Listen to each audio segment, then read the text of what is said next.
அனைவருக்கும் வணக்கம். இந்த வீடியோவில் நம்ம என்ன பார்க்க போகிறோம் அப்படின்னா, ஜூன் மாதம் கரண்ட் அஃபேர்ஸ் செகண்ட் பார்ட் தான் நம்ம பார்க்க போகிறோம். ஏற்கனவே ஃபஸ்ட் பார்ட்டை வந்து ஜூன் 1லேருந்து 10ஆம் தேதி வரைக்கும் நம்ம கரண்ட் அஃபேர்ஸ் வந்து பார்த்துட்டோம். ஸோ இந்த வீடியோவில் ஜூன் 11லேருந்து 20 வரைக்கும் நம்ம வந்து பார்த்துக்கலாம்.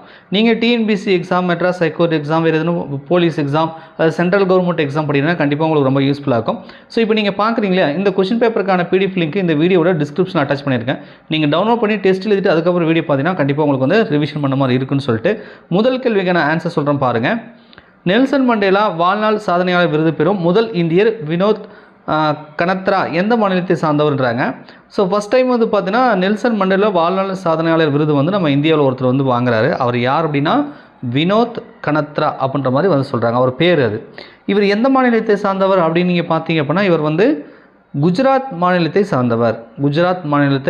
சார்ந்தவர் அப்படின்றத தெரிஞ்சுக்கோங்க. ஸோ அடுத்தது, தமிழகத்தில் வெம்பக்கோட்டை அகழ்வாய்வு மையம் எந்த மாவட்டத்தில் உள்ளது அப்படின்றத கேட்குறாங்க. ஸோ இந்த வெம்பக்கோட்டை அகழ்வாய்வு தமிழகத்தில் நிறைய இடத்துல வந்து அகழ்வாய்வு பண்ணுறாங்க, ரைட்டா? அதில் குறிப்பாக இப்போ முதலமைச்சர் வந்து புதுசாக ஒரு 4 இடத்துல கூட வந்து அகழ்வாய்வு நடைபெறும்னு சொன்னாங்க. ஏற்கனவே உங்களுக்கு தெரிஞ்சது வெம்பக்கோட்டை, பொற்பனைக்கோட்டை, கீழடி, கொந்தகை, இந்த மாதிரி இடத்துலாம் வந்து அகழ்வாய்வு நடக்குது. ஸோ இதெல்லாம் வந்து எங்கெங்கெல்லாம் அகழ்வாய்வு நடக்குது, அது எந்த மாவட்டத்தில் இருக்குது, அங்கே எத்தனையாவது கட்ட அகழ்வாய்வு நடக்குது, இந்த 3 விஷயம் மட்டும் கொஞ்சம் தெரிஞ்சு வச்சுக்கோங்க, ரைட்டா? சரி, இப்போ இந்த கேள்விக்கு வந்துடலாம். வெம்பக்கோட்டை இந்த அகழ்வாய்வு மையம் எங்கே இருக்குதுன்னு பார்த்தீங்கன்னா விருதுநகர் மாவட்டத்தில் இருக்குது. விருதுநகர், ரைட்டா? சரி, அடுத்தது பொறுத்துக்க. இந்த அகழ்வாய்வு இடம் நான் சொன்னேன் இல்லையா, புதுசாக வந்து ஒரு 4 இடத்துல வந்து அகழ்வாய்வு பண்ணுறதுக்கு முதலமைச்சர் வந்து சொல்லியிருக்காங்க. ஸோ அது என்ன இடம் அப்படின்றத பார்க்கலாம். திருமலாபுரம், கொங்கல் நகரம், மருங்கூர், சென்னானூர், இது வந்து எந்தெந்த டிஸ்ட்ரிக்டில் இருக்குது அப்படின்றத இந்த பொறுத்துக்கு வந்து கேட்குறாங்க. ஸோ இதுக்கான விடை பார்த்தீங்க அப்படின்னா உங்களுக்கு வந்து அப்படி நான் வரிசையாகவே போட்டுட்டேன், எதுவும் மாற்றலை. ஸோ 1 2 3 4ன்னு வரும். அதாவது என்னென்னா, இந்த திருமலாபுரம் அகழ்வாய்வு நடக்கக்கூடிய இந்த இடம் வந்து எங்கன்னா தென்காசி மாவட்டத்தில் இருக்குது, கொங்கல் நகர்ன்றது திருப்பூர் மாவட்டத்தில் இருக்குது, மருங்கூர் அப்படின்றது பார்த்திங்கன்னா உங்களுக்கு கடலூர் மாவட்டத்தில் இருக்குது, சென்னானூர்ன்றது கிருஷ்ணகிரி மாவட்டத்தில் இருக்குது. ஸோ இங்கெல்லாம் வந்து புதுசாக வந்து அகழ்வாய்வை வந்து பண்ணுறதுக்கு தமிழக அரசு வந்து முடிவு பண்ணியிருக்காங்க, ரைட்டா? அறிவிச்சிருக்காங்க. சரி, உலக அகதிகள் தினம் எப்பொழுது அனுசரிக்கப்படுகிறது அப்படின்றாங்க. ஜூன் 20ஆம் தேதி உலக அகதிகள் தினம் அனுசரிக்கிறாங்க. CH3OH என்பது டேஸ்ன்னு போட்டிருக்காங்க. இப்போ ரீசெண்டாக நீங்கள் நியூஸ் பேப்பரில் டிவியில் படிச்சிருப்பீங்க. கள்ளக்குறிச்சியில் கிட்டத்தட்ட ஒரு 55க்கும் மேற்பட்டவர்கள் வந்து ஒரே கிராமம் அல்லது சுற்றுவட்ட கிராமங்களில் வந்து விஷ சாராயம் குடித்து இறந்துட்டாங்க அப்படின்னு நீங்கள் கேள்விப்பட்டிருப்பீங்க. ஸோ அதில் என்ன அப்படின்னு பார்த்தீங்கன்னா அது வந்து சாராயம் கிடையாது, அது மெத்தனால் கலந்துட்டாங்க. ஸோ அதனால் வந்து அவங்க இறந்துட்டாங்கன்னு சொல்லியிருப்பாங்க. அந்த மெத்தனாலோட மூலக்கூறு வாய்ப்பாடு தான் இந்த CH3OH என்பது, ரைட்டா? இது வந்து மெத்தனால். அப்போ ஒயின் ஷாப்பில் விற்கிறதுல என்ன சார் அப்படின்னு கேட்டிங்கன்னா அது மெத்தனால் கிடையாது, எத்தனால் அப்படின்னு சொல்லுவாங்க.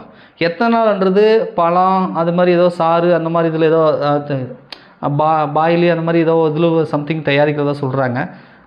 மெத்தனால்ன்றது மரப்பட்டையில் அது மாதிரி செய்கிறதா வந்து சொல்கிறாங்க. மெத்தனால்ன்றது கொஞ்சம் விஷம், கொஞ்சம் இல்லை நிறையவே விஷம், ரைட்டா? மெத்தனால்ன்றது குடித்தாங்கன்னா ஒரு 1/2 ஹவர்லேயே கண் பார்வை போயிடும், அதுக்கப்புறம் வயிற்றெரிச்சல், அதுக்கப்புறம் வந்து உயிரிழப்பே ஏற்படும் அப்படின்னு சொல்கிறாங்க. ஸோ இதை வந்து அருந்ததுனால தான் கிட்டத்தட்ட ஒரு 55க்கும் மேற்பட்டவர்கள் வந்து டெத் ஆகிட்டாங்க.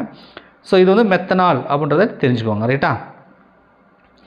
சரி, GSAT-N 2 செயற்கைக்கோள் எதனோடு தொடர்புடையதுன்றாங்க. அந்த ஸ்பேஸ் எக்ஸ் மூலிமா வந்து இந்தியா வந்து விண்ணில் செலுத்த போகிறது.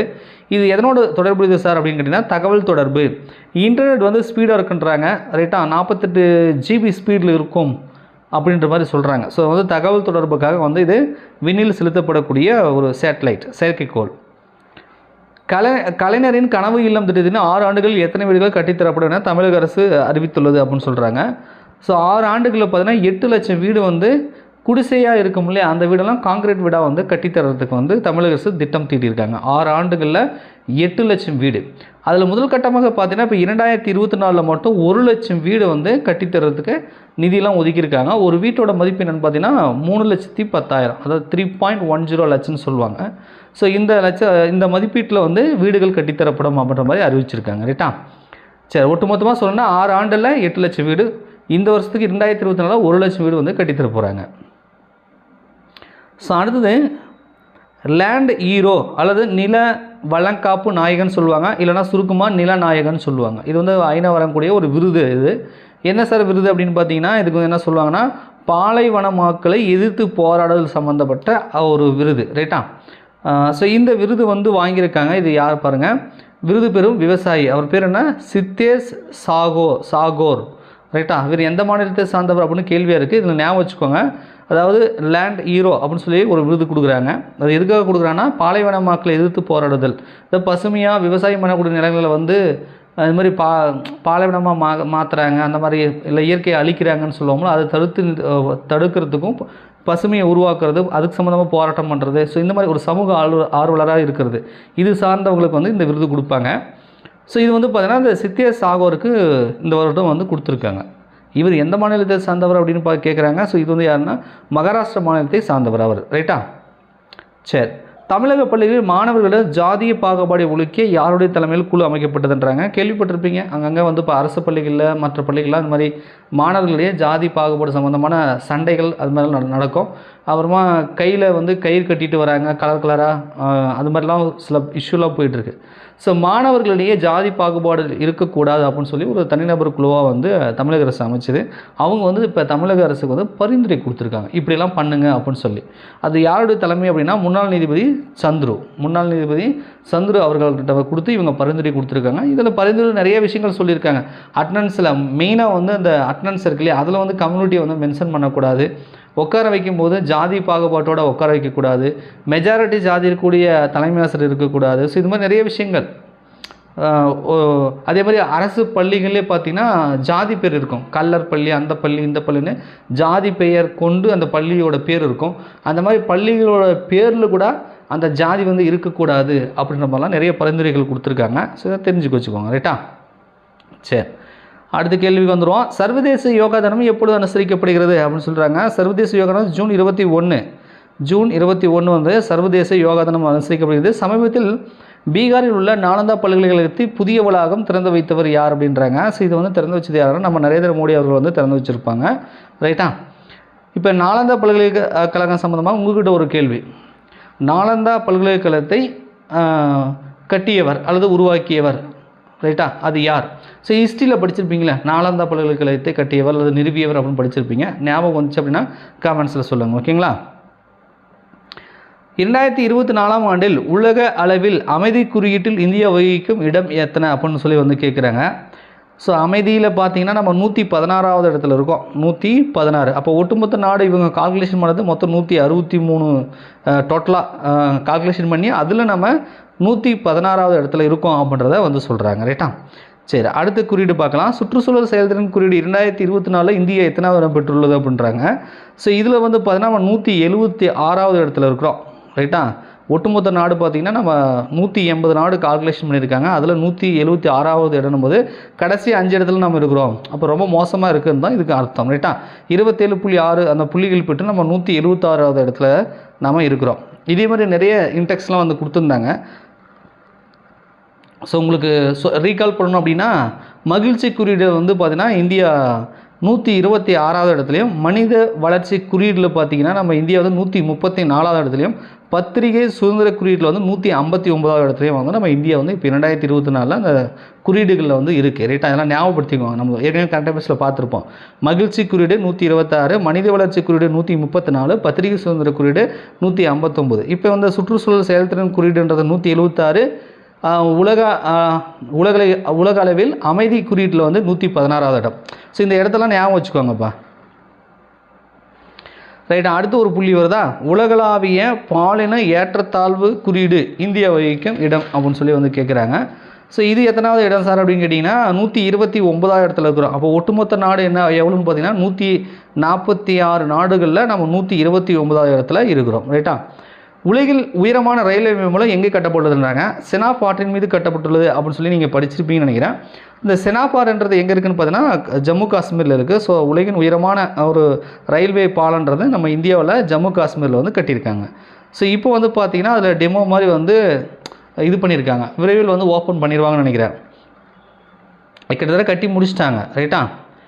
எந்த நாட்டின் அதிபராக சிறில் ராமபோசா தேர்வு செய்யப்பட்டு உள்ளார் அப்படின்றாங்க. ஸோ இவர் ஏற்கனவே இருந்தார், இப்போ மீண்டும் வந்து தேர்வு செய்யப்பட்டுள்ளார். ரைட்டா? இவர் பார்த்திங்க அப்படின்னா தென்னாப்பிரிக்க நாட்டின் அதிபராக மீண்டும் வந்து தேர்வு செய்யப்பட்டுள்ளார். 2024ஆம் ஆண்டிற்கான சாகித்ய அகாடமி விருதுகள்லாம் கொஞ்சம் ரொம்ப முக்கியம், ஞாபகம் வச்சுக்கோங்க. யுவ புரஸ்கார் விருது பெற்றவர் நம்ம தமிழ் மொழிக்கு. இது வந்து இந்தியாவில் பல்வேறு மொழிகளுக்கு வந்து இந்த சாகித்ய அகாடமி விருது கொடுக்குறாங்க. அதில் தமிழ் மொழி பிரிவில் வந்து இந்த விருது எது யுவ புரஸ்கார் விருது பெற்றவர் யார் அப்படின்றாங்க. ஸோ இந்த விருதை பெற்றது பார்த்தீங்க அப்படின்னா லோகேஷ் ரகுராமன், யோகேஷ்னு போட்டிருக்குதுன்னு நினைக்கிறேன். ஸோ இது லோகேஷ் தான் வரும்னு நினைக்கிறேன். ரைட்டா, நான் உங்களுக்கு பார்த்து சொல்கிறேன். லோகேஷ் ரகுராமன் அவர்கள் வந்து வாங்கியிருக்காரு. ரைட்டா, சரி, இவர் வாங்கினார், ஓகே, விருது ஓகே. இவர் எந்த நூலுக்காக வாங்கியிருக்காரு அப்படின்றத நீங்கள் தெரிஞ்சு வச்சுக்கோங்க. விஷ்ணு வந்தார் அப்படின்ற ஒரு சிறுகதை தொகுப்புக்காக வாங்கியிருக்காரு. ஏன்னா 3மே தெரிஞ்சுக்கணும். என்ன விருது, யார் வாங்கினாங்க, எந்த வருடம் வாங்கினாங்க, எந்த நூலுக்காக வாங்கினாங்க, இது மாதிரி 4 விஷயங்களை ஞாபகம் வச்சுக்கணும். அதில் 2024ஆம் ஆண்டு யுவ புரஸ்கார் விருது வாங்கினது வந்து தமிழ் மொழி பிரிவில் லோகேஷ் ரகுராமன் அப்படின்னு இருக்குது. ஸோ இவர் வந்து வாங்கினது விஷ்ணுவந்தர்ன்ற சிறுகதை. ரைட்டா, அதே மாதிரி பால புரஸ்கார் விருது அப்படின்னு ஒன்று இருக்குது. ரைட்டா, சாகித்ய அகாடமியில் 2024ஆம் ஆண்டுக்கு வந்து கொடுத்துருக்காங்க. இது யாருக்கு சார் கொடுத்துருக்காங்க அப்படின்னா யூமா வாசுகி அப்படின்னு சொல்லுவாங்க. ஸோ அவருடைய இயற்பெயர் வந்து மாரிமுத்து அப்படின்னு சொல்கிறாங்க. இவருக்கு வந்து கொடுத்துருக்காங்க. ரைட்டா, மாரிமுத்துக்கு வந்து இந்த பால புரஸ்கார் விருது கொடுத்துருக்காங்க. பால புரஸ்கார்னா இந்த சிறுவர்களுக்காக நூல் எழுதுறது. ரைட்டா, ஸோ பால அப்படின்னா சிறுவர்கள் அந்த மாதிரி வரும். ஸோ இவருக்கு வந்து கொடுத்துருக்காங்க. சரி சார், இவர் கொடுத்துருக்காங்க. ரைட்டு, இவர் என்ன சார் நூல் இது பண்ணியிருக்காருன்னு பார்த்தீங்கன்னா தன்வியின் பர்த்டே அப்படின்னு வரும். தன்வியின் பிறந்தநாள் சிறார் கதைனா சிறுவர்களுக்கான கதை. தன்வியின் பிறந்தநாள் என்ற சிறார் கதைக்காக இவருக்கு வந்து இந்த பால புரஸ்கார் விருது வந்து அறிவிச்சிருக்காங்க. ரைட்டா, ஸோ அடுத்தது பார்க்கலாம். சர்வதேச பிளாஸ்டிக் கண்காட்சி எங்கே நடைபெற்றது சமீபத்தில் அப்படின்னு சொல்லி கேட்குறாங்க. இது வந்து சென்னையில் நடந்தது. சென்னை. தமிழ்நாட்டின் பண்டைய சமணமரபு என்ற நூலை எழுதியவர் யான்றாங்க. ஆக்சுவலாக இப்போ ரீசெண்டாக பத்திரிகையில் போட்டிருப்பாங்க. முதலமைச்சர்லாம் வரிசை நின்று வந்து போஸ்ட் கொடுத்துருந்தாங்க. சமீபத்தில் முதல்வர் வந்து இந்த நூலை வெளியிட்டார். பட் இதோட ஆசிரியர் யார் அப்படின்னா, ஸோ இதோட ஆசிரியர் வந்து இந்த ருச்சி பிரீதம் அப்படின்னு இருக்கு இல்லையா, ஸோ இவங்க எழுதின நூலை தான் தமிழக முதலமைச்சர் இப்போ ரீசெண்டாக வந்து வெளியிட்டார். ஸோ அடுத்தது பார்க்கலாம்.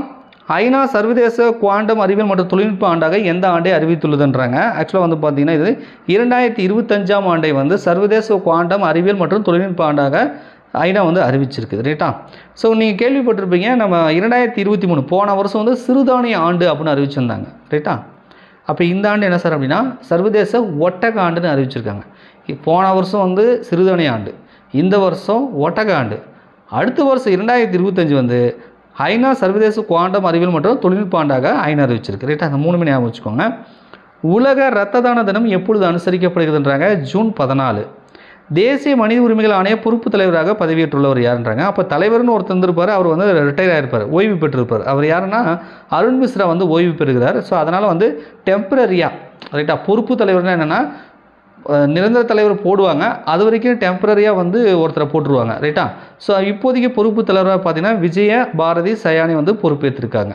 ஸோ விரைவில் வந்து நிரந்தர தலைவர் போட்டாங்கன்னா உங்களுக்கு இன்ஃபார்ம் பண்ணுறோம். ஓகேவா, சரி. இதுக்கு முன்னாடி அருண்குமார் மிஸ்ரா இருந்தார். இப்போ வந்து பொறுப்பு தலைவராக விஜயபாரதி சயானி வந்து தேசிய மனித உரிமைகள் ஆணைய தலைவராக இருக்காங்க அப்படின்றத ஞாபகம் வச்சுக்கோங்க. முதல் முறையாக சர்வதேச விளையாட்டு தினம் எப்பொழுது அனுசரிக்கப்பட்டதுன்றாங்க. இந்த வருஷம் அறிவித்தாங்க. இப்போ வந்து ஜூன் 11ஆம் தேதி வந்து ஃபஸ்ட் டைம் வந்து இப்போ இந்த தினம் வந்து அனுசரிக்கப்படுகிறது. ரைட்டா, இன்டர்நேஷ்னல் டே ஆஃப் ப்ளே அப்படின்னு சொல்லுவாங்க. இன்டர்நேஷ்னல் டே ஆஃப் ப்ளேன்னு சொல்லுவாங்க. முதல் முறையாக சர்வதேச விளையாட்டுகள் தினம் எப்பொழுது அனுசரிக்கப்படுதுன்னா ஜூன் 11. இதான் ஃபஸ்ட் டைம். 2024ஆம் ஆண்டின் அவ்வியார் விருது பெற்றவர் யார் அப்படின்றாங்க. அது சுருக்கமாக வந்து பாமா அப்படின்னு சொல்லுவாங்க. சம்டைம் பாமான்னு கொடுக்கலாம், அல்லது அவருடைய இயற்பெயரை கூட கொடுத்துடலாம். இயற்பெயர் கொடுத்தாங்கன்னா பாஸ்டினா சூசைராஜ் அப்படின்னு சொல்லுவாங்க. ஸோ இவர் தான் வந்து 2024ஆம் ஆண்டுக்கான அவ்வியார் விருது வாங்கியிருக்கார். ரைட்டா, 2024 சார். அப்போ 23 யார் சார் கொடுத்தாங்க? அதுதான் ஆர் கமலம் சென்னசாமி. இவர் 2023. அதே கிரிஜா குமார் பாபுன்னாங்கன்னா அவர் வந்து 2022. சாந்தி துரைசாமினா 2021. அப்படின்னா வரிசையாக போட்டான் ஆப்ஷனை. அப்போ தான் உங்களுக்கு வந்து மனசில் பதியும். ரைட்டா, 2024 யார்? பாமா. 2023 யார்? ஆர் கமலம் சின்னசாமி. 2022 யார்? கிரிஜா குமார் பாபு. 2021 யார்? சாந்தி துரைசாமி. ரைட்டா, ஓகே. G7 உச்சி மாநாடு 50வது உச்சி மாநாடு கூட்டம் வந்து சமீபத்தில் எங்கே நடைபெற்றதுன்றாங்க. இப்போ 2024ஆம் ஆண்டு நடைபெற்றதுன்னு கூட பின்னாடி ஏதாவது கேட்கலாம், இயரை மென்ஷன் பண்ணி. ரைட்டா, இப்போ ரீசெண்டாக கூட குரூப் 4 இந்த இது சம்மந்தமாக ஒரு கேள்வி கேட்டாங்கன்னு நினைக்கிறேன். ஞாபகம் வந்துச்சுன்னா கொஞ்சம் ரீகால் பண்ணுங்கள். ரைட்டா, ஸோ ஏன்னா இந்த மாதிரி முக்கியமான நாடுகளோட உச்சி மாநாடு எங்கே நடக்குது ஒவ்வொரு வருஷமும் அப்படின்றதெல்லாம் கொஷின் வந்து கேட்பாங்க. குரூப் 4லையும் கேட்டிருக்காங்க. ரைட்டா? சரி, ஓகே. இப்போ 2024 உச்சி மாநாடு G7 உச்சி மாநாடு எங்கே விட்டுறது அப்படின்றத பார்க்கலாம். ஸோ இது வந்து இத்தாலியில் நடந்திருக்கு. ரைட்டா? இத்தாலியில் நடந்திருக்கு, ஞாபகம் வச்சுக்கோங்க. அப்போ G7 கூட்டமைப்பில் யார் யார் சார் இருக்காங்க? G7னா மொத்தம் 7 நாடு இருக்கணுமா? அப்போ 7 நாடு யார் சார்னா 1 அமெரிக்கா, 2 வந்து பிரிட்டன், 3 வந்து ஜப்பான், 4 வந்து இத்தாலி, 5 வந்து ஜெர்மனி, 6 வந்து பிரான்ஸ், 7 வந்து கனடா. ஸோ இந்த 7 நாடுகள் தான் G7 கூட்டமைப்பில் இருக்குது. ஸோ இவங்களுக்குள்ள தான் அந்த இது இருக்கும். பட் ஆனால் வந்து சிறப்பு விருந்தினர் மாதிரி வந்து நம்ம நாட்டோட பிரதமர் நரேந்திர மோடி அவர்களை வந்து கூப்பிட்ருக்காங்க இந்த மீட்டிங்க்கு. ரைட்டா? அவர் போயிட்டு வந்திருப்பார், நியூஸ் பேப்பரில் படிச்சிருப்பீங்க. ரைட். அடுத்தது உலக குழந்தை தொழிலாளர் முறை ஒழிப்பு தினம் எந்த நாளில் அனுசரிக்கப்படுகிறது அப்படின்னு வந்து சொல்கிறாங்க. அதுக்கப்புறம் ஒரு கொஷின் எடுத்தால் அதை கேட்காம விட்டால் அதை சொல்லிடுறேன், அப்படியே கேட்டுக்கோங்க. ஆந்திர மாநிலத்தின் தலைநகரம் வந்து அமராவதி மட்டும் இருக்குன்னு சொல்லி சந்திரபாபு நாயுடு அவர்கள் வந்து அறிவிச்சிருக்காங்க. இதுக்கு முன்னாடி வந்து 3 அல்லது 4 நகரங்களை வந்து அப்பப்போ வந்து தலைநகரமாக இருக்குன்னு சொல்லி இதுக்கு முன்னாடி இதை கவர்மெண்ட் சொல்லியிருக்குது. இப்போ வந்து பார்த்திங்கன்னா ஆந்திர மாநிலத்தில் புதுசாக முதலமைச்சராக வந்து இவர் வெற்றி பெற்று சந்திரபாபு நாயுடு ஆட்சி அமைச்சிருக்காரு. இதுக்கப்புறம் நிரந்தரமாக அமராவதி மட்டும் தான் இருக்குன்னு அவர் சொல்லியிருக்காரு. ரைட்டா? பட் இது ஒரு பெரிய கேள்வி இல்லை, எல்லாம் தெரிஞ்சு வச்சுக்குவாங்க. எழுதியிருக்கா, நான் உங்களுக்கு வந்து கொடுக்கல. சரி, இப்போ இதுக்கு வந்துடலாம். உலக குழந்தை தொழிலாளர் முறை எதிர்ப்பு தினம் அப்படின்னா ஜூன் 12ஆம் தேதி. ரைட்டா? 14 வயசுக்கு உட்பட்ட குழந்தைகளுக்கு வந்து தொழிலில் வந்து இது பண்ணக்கூடாது, அது அபாயகரமான தொழிலாகட்டும் எதுவுமே வந்து தொழிலாளர்களை நியமிக்கக்கூடாதுன்னு சட்டம் இருக்குது. நம்ம இந்திய சட்டம் வந்து நீங்கள் கூட படிச்சிருப்பீங்க. ஆர்டிக்கல் 24 சொல்லும், ஆர்டிக்கல் பிரிவு 24ன்னு சொல்லுவாங்க, அதுவும் சொல்லும். ரைட்டா? ஸோ இந்த தினம் உலக குழந்தைகள் தொழிலாளர் முறை எதிர்ப்பு தினம்ன்றது ஜூன் 12. அப்படி கொஞ்சம் ஆர்டிக்கல் 24ன்றதை ஞாபகம் வச்சுக்கோங்க. 20 வயதுக்கு உட்பட்ட மகளிருக்கான FIDE உலக சதுரங்க சாம்பியன்ஷிப் போட்டியில் வெற்றி பெற்ற திவ்யா தேஷ்முக் எந்த மாநிலத்தை சார்ந்தவர் அப்படின்றாங்க. இது குஜராத்தில் தான் இந்த போட்டி நடந்தது, காந்தி நகரில். ஸோ இதில் வெற்றி பெற்றது என்ன? திவ்யா தேஷ்முக். இவங்க வந்து குஜராத் மாநிலத்தை சார்ந்தவர். ஹயாவ் ஸ்ட்ரீட்ஸ் எ குட்டி கிரிக்கெட் ஸ்டோரி என்ற புத்தகத்தை சமீபத்தில் வெளியிட்ட கிரிக்கெட் வீரர் யாருன்றாங்க. ஸோ நம்ம தமிழகத்தை சார்ந்த ரவிச்சந்திரன் அஸ்வின் பவுலிங் போட்டிருந்தார் இல்லையா? ஸோ இவர் தான் இந்த நூலை வந்து எழுதியிருக்காரு. ரைட்டா? ஸோ அடுத்தது நைட்ரஸ் ஆக்சைடு உமிழ்வு 2024 பட்டியலில் இந்தியா வகிக்கும் இடம் எது அப்படின்றாங்க. ஸோ நைட்ரஸ் ஆக்சைடு அப்படின்னா ஒரு நச்சு வாயு. ரைட்டா?